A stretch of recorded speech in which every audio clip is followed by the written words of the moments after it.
Zuzu. Thank you, Neşe. I would have come sooner, but your mom told me that you were somewhere far from here. Oh, we went far away too. We went up there. But we came back right away. There are so many cool things that I'll tell you about. Look, do you see what we did? Wow. Then we went out of the atmosphere to discover outer space. I wish you were there, really. There were so many planets that you could have slept on. Aha! Grocer is out of the store and coming over. Let's see what you have to say about this, Mr. Grocer.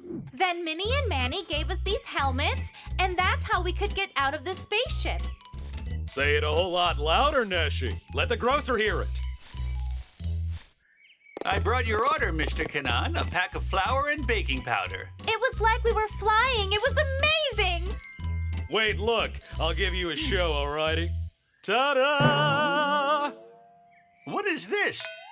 It's a piece of asteroid from up there, a stone from space. My kids brought it back with them. They became the first people to venture to the furthest planets.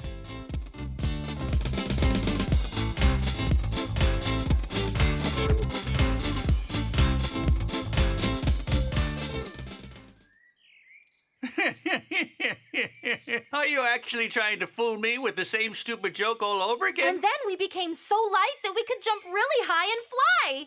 That's amazing. I wish I could have been there as well. We'll go again, Zuzu. You're always welcome. Why are you shouting so loud, sis? Because my dad wanted us to. Come on, you should shout too. Okay, let's go up there again. Look, don't you hear the kids? They were in outer space. Oh, yeah? Wouldn't this need to burn as it fell if it was a real space stone? Look, I threw it and it didn't burn. It burns like that when it passes through the atmosphere, Amin. Why would it burn here? You guys, there were so many stars.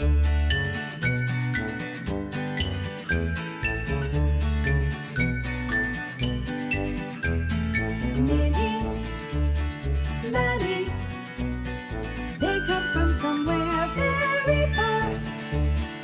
Minnie, Manny, they came to see all new things. Every moment, everywhere life embraces us. Come now, come live with joy and